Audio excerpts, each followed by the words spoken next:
Assalamualaikum warahmatullahi wabarakatuh teman-teman semua. Perkenalkan kami dari kelompok 15, yaitu saya Marini Samana, bersama dua teman saya, Said Rafli Rida dan Danu Kumara, akan menjelaskan hasil kerja kelompok kami mengenai kendala dan hambatan e-commerce di Cina. Model dasar dari e-commerce ini ada 3 macam. Yang pertama, bisnis ke bisnis. Banyak sekali Ikigaga dapat dibedakan dari yang lain hanya dengan fokus pelanggan mereka.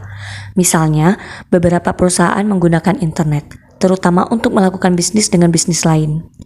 Perusahaan-perusahaan ini umumnya disebut memiliki model bisnis ke bisnis atau B2B. Saat ini sebagian besar Iniaga bersifat B2B. Dan model yang kedua yaitu model bisnis ke konsumen. Berbeda dengan perusahaan yang menggunakan model B2B, perusahaan seperti Amazon.com dan eBay jelas berfokus pada pembeli individu dan disebut memiliki model bisnis ke konsumen atau B2C. Dalam model B2C, memahami bagaimana konsumen berperilaku online sangat penting untuk kesuksesan perusahaan.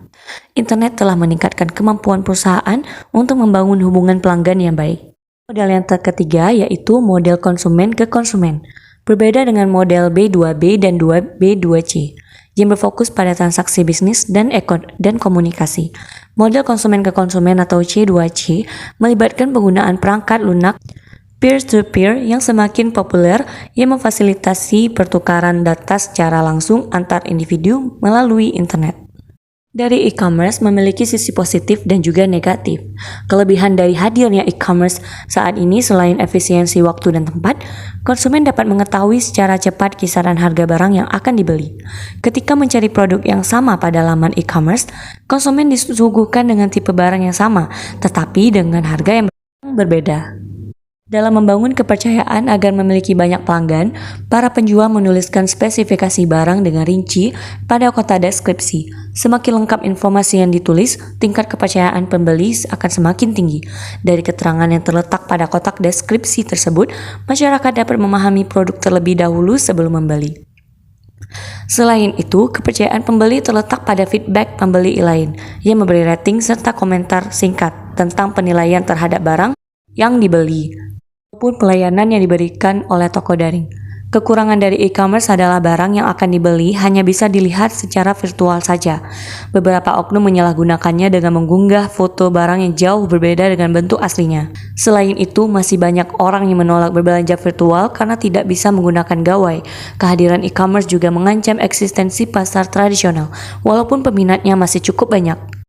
Menanggapi berbagai kekuatan sosial dan ekonomi, eksekutif perusahaan telah memilih untuk membuat unit semi-otonom, kemitraan bersama, dan jenis pengaturan kontrak skala kecil lainnya. Perusahaan sepanjang itu telah berusaha untuk memfasilitasi waktu respons yang lebih cepat terhadap perkembangan pasar ekonomi mikro dengan mengalihkan kekuasaan dan pengambilan keputusan. Secara signifikan, e-commerce business to business atau B2B telah menunjukkan tingkat pertumbuhan yang jauh lebih cepat daripada variasi bisnis ke konsumen. Namun penting untuk dicatat bahwa ada banyak potensi kerugian di dunia kabel baru ini.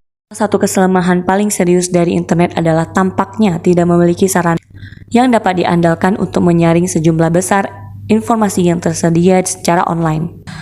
E-commerce di Cina berlipat ganda hampir secepat jumlah pengguna internet di Cina, menurut survei yang dilakukan oleh China Market Information Center. Setelah Cina berhasil membangkitkan ekosistem e-commerce dan industrialisasinya di era milenial, Cina yang membutuhkan pasar lebih besar dengan kapasitas sebagai negara produksi serta distribusi, industrialisasi, dan penetrasi dalam e-commerce. Pemerintah Cina menyambut baik potensi keuntungan ekonomi yang dapat dibawa oleh e-commerce dan internet ke ekonomi Cina dan mencoba untuk mendorong perkembangan e-commerce di Cina. Jelas bahwa pemerintah Cina memiliki motivasi yang kuat untuk mengembangkan e-commerce di Cina karena karakteristik internet bersifat virtual, terbuka untuk semua orang yang di dunia.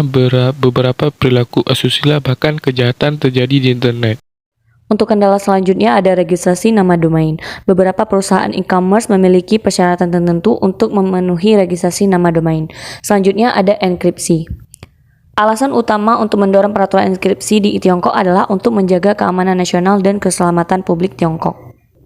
Selanjutnya ada peraturan kerahasiaan yang melarang penyebaran, penyimpanan, dan pengolahan rahasia negara oleh internet sistem komputer yang terhubung. Kemudian ada sistem pembayaran. Dan kendala selanjutnya adalah sistem logistik. Perkembangan infrastruktur pengiriman dan transaksi berada di luar jangkauan perusahaan internet di Cina. Banyak perusahaan e-commerce di Cina terpaksa melakukan outsourcing pelayanan distribusi. Kantor pos Cina adalah salah satu saluran alternatif yang mencakup 2.300 kota di Cina dan 200 kota di luar negeri. Namun sepertinya kantor pos Cina tidak efisien dan kekurangan staf yang ahli dalam e-commerce. Di Indonesia masih ada beberapa kasus kendala dan hambatan e-commerce. Salah satunya adalah dari sistem logistik dan juga sistem pembayaran. Indonesia sebagai negara yang luas, namun logistiknya belum kuat. Banyak daerah yang terpencil dan masih belum terjangkau. Dan dari sisi payment, masih dibutuhkan metode pembayaran yang bisa dipakai oleh semua masyarakat. Karena belum semua masyarakat memiliki kartu kredit. Di Indonesia juga masih ada beberapa masyarakat yang kurang yakin untuk belanja online. Salah satu kekhawatiran mereka adalah barang yang dibeli secara online tidak sesuai dengan ekspektasi mereka atau terkadang takut terjadinya kerusakan pada barang yang telah dibeli. Selain itu, koneksi internet juga menjadi salah satu hambatan. Di Indonesia masih ada daerah-daerah yang belum mempunyai koneksi internet yang memadai, seperti daerah pelosok Indonesia. Dengan kualitas koneksi internet yang pas-pasan dan belum meratanya koneksi internet di semua daerah Indonesia, pengalaman melakukan e-commerce akan menjadi kurang menyenangkan. Kesimpulan dari pembahasan mengenai kendala dan hambatan e-commerce di Cina, sangat mungkin bahwa Cina akan menjadi pasar internet terbesar di dunia dalam beberapa tahun ke depan. Ada potensi besar dalam e-commerce di Cina. Terlepas dari semua optimisme ini, masih ada jalan panjang untuk pengembangan e-commerce di Cina. Namun kita juga harus melihat peluang di pasar e-commerce di Cina dengan perbaikan industri pendukung, perbaikan infrastruktur informasi dan beberapa strategi e-commerce untuk situasi tertentu e-commerce. E-commerce di Cina akan berkembang jauh lebih baik. Tentu saja e-commerce harus berjalan selangkah demi selangkah yang tidak bisa diselesaikan dalam waktu yang singkat. Perjalanan Tiongkok masih panjang. Sekian dari pembahasan kelompok kami, lebih dan kurang kami mohon maaf. Sekian dan terima kasih. Assalamualaikum warahmatullahi wabarakatuh.